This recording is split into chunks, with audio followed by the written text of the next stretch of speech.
ఆత్మాయణం రచించినది Peter రిచలు. 6వ భాగము పఠనము చేస్తున్నది పద్మజ. 3వ అధ్యాయం మానవ ప్రపంచం.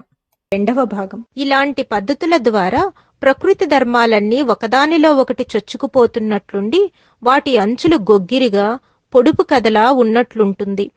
ఆ పొడుపు కథను నీకు చక్కగా విప్పి చెప్పడానికే నేను వచ్చాను. ఆ ముక్కలన్నింటినీ కూడదీసుకుని నీవు క్రమేణా ఒక పూర్తి బొమ్మగా తయారు చేసుకోవటం నేర్చుకోవాలి.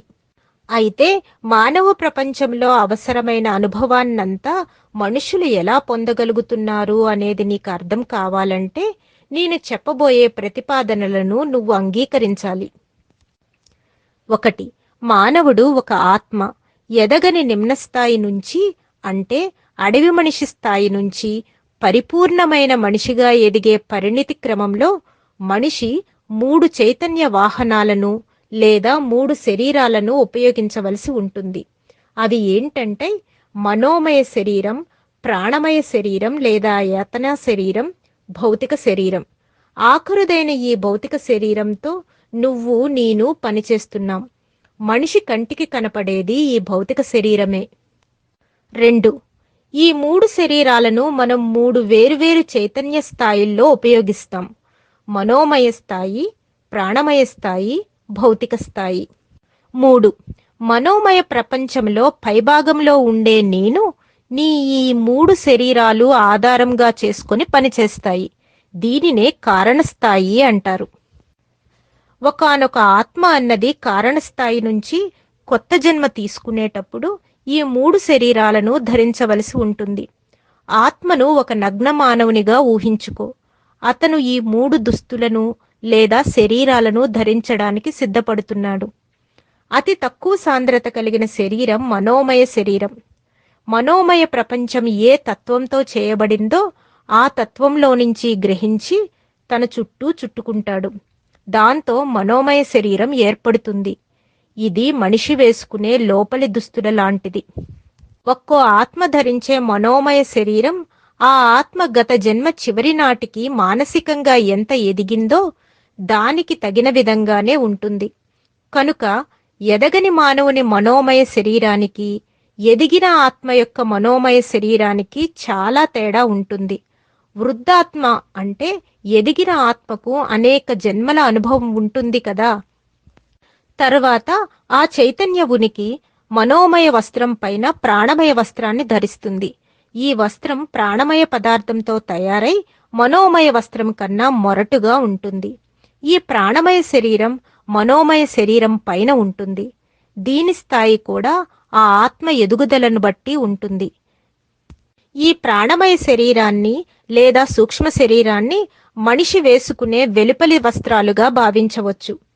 ఇప్పుడిక ఇంతకంటే మొరటుగా దట్టంగా ఉండే శరీరం అవసరమవుతుంది. దానిని పొందాలంటే భౌతిక స్థాయిలో భౌతిక సాధనం కావాలి.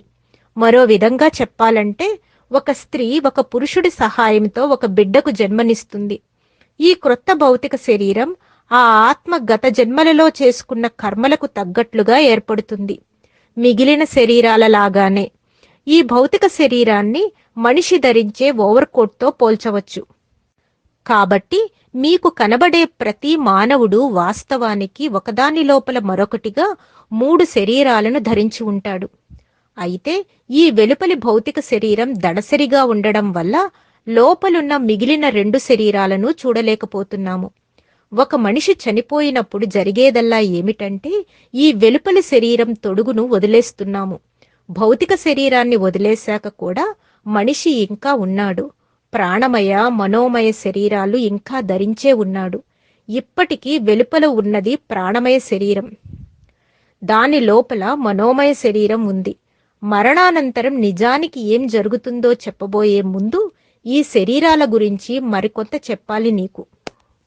మనం భౌతిక నేత్రాలతో చూసే భౌతిక శరీరం ఏదైతే ఉందో ఆ భౌతిక శరీరం చాలా దళసరిగా ఉండే భౌతిక పదార్థంతో తయారైంది.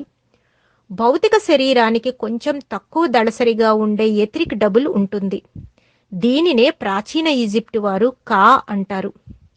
ఇది మనిషి బ్రతికున్నప్పుడు భౌతిక శరీరాన్ని వదిలి చనిపోయినప్పుడు కూడా చాలా ముఖ్యమైన పాత్రను పోషిస్తుంది. అయితే నివాసయోగ్యమైనదే శరీరం అనుకుంటే మాత్రం ఇది అటువంటిది కాదు. అది కంటికి కనబడేది కాదు. దానిని చూడాలంటే నిమ్నస్థాయి దివ్య దృష్టి, ఎథరిక్ సైట్ అంటే ఎథరిక్ దృష్టిని పెంపొందించుకోవాలి. ఈ ఎథరిక్ శరీరం ఏ పదార్థంతో అయితే చేయబడిందో ఆ పదార్థం మన నరాల చుట్టూ ఆవరించి ఉంటుంది. కరెంటు గురించి ఒకానొక భావం ఏమని చెప్తుందంటే, కరెంటు వైరు లోపల గాని వైరు బయట కానీ ప్రవహించదు. ఆ వైరు ఆవరించుకొని ఉన్న ఏ ఎథరిక్ పదార్థమైతే ఉందో దాని వెంట ప్రవహిస్తుంది అని. నరాల చర్యల విషయంలో కూడా ఇది నిజమే. నరాల ప్రవాహం తెల్లని భౌతిక నరాల వెంట కాదు ప్రవహించేది, దానిని ఆవరించుకొని ఉన్న ఎథరిక్ పదార్థం వెంట. భౌతిక నరాల వెంట ఉన్న ఎథరిక్ పదార్థాన్ని తొలగించినట్లయితే మనకసలు ఏ రకమైన స్పర్శ లేకుండా పోతుంది. ఎనస్థీషియా లేదా మత్తుమందు ఇచ్చినప్పుడు జరిగేది అదే. శరీరం మొత్తానికి ఇవ్వకుండా శరీరంలో ఒక భాగానికి మాత్రమే మత్తుమందు ఇచ్చినప్పుడు తత్సంబంధిత నరం నుంచి కొంత దూరం వరకు స్పర్శ మోసుకొని వచ్చే ఈ ఎథరిక్ పదార్థాన్ని తరిమివేస్తుందన్నమాట. తెల్లని భౌతిక నరం అక్కడే ఉంది, ఎక్కడికి పోలేదు. లక్షణంగా కంటికి కనబడుతూనే ఉంది. అయితే దానిని కోసినప్పుడు పేషెంటుకు స్పర్శే తెలీదు. పెద్ద ఆపరేషన్ చేసేటప్పుడు మరంత బలమైన మత్తుమందు శరీరం మొత్తానికి ఎక్కేలాగా ఇస్తారు. దీనినే జనరల్ ఎనస్థీషియా అంటారు. అప్పుడు ఈ చిక్కటి భౌతిక శరీరం నుంచి ఆ ఎథరిక్ పదార్థాన్ని దాదాపు పూర్తిగా తొలగించేయటం జరుగుతుందన్నమాట. ఆ తొలగించటంలో 100% ఎథరిక్ పదార్థాన్ని తొలగించేసినట్లయితే పేషెంట్ చనిపోవడం జరుగుతుంది.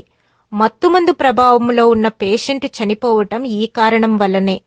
మత్తుమందు మోతాదు ఎక్కువయిందన్నమాట. దూరం తొలగించబడ్డ ఎథరిక్ పదార్థం తిరిగి శరీరాన్ని ఆవహించలేకపోయిందన్నమాట. ఈ ఎథరిక్ పదార్థము ఉల్లి పొరంత పల్చగా పారదర్శకంగా ఉంటుంది. అవసరమైనంత సాగుతుంది. భౌతిక శరీరంలో ఇది ఒక ముఖ్యమైన భాగం. ఇది చేసే పని మరొకటి కూడా ఉంది.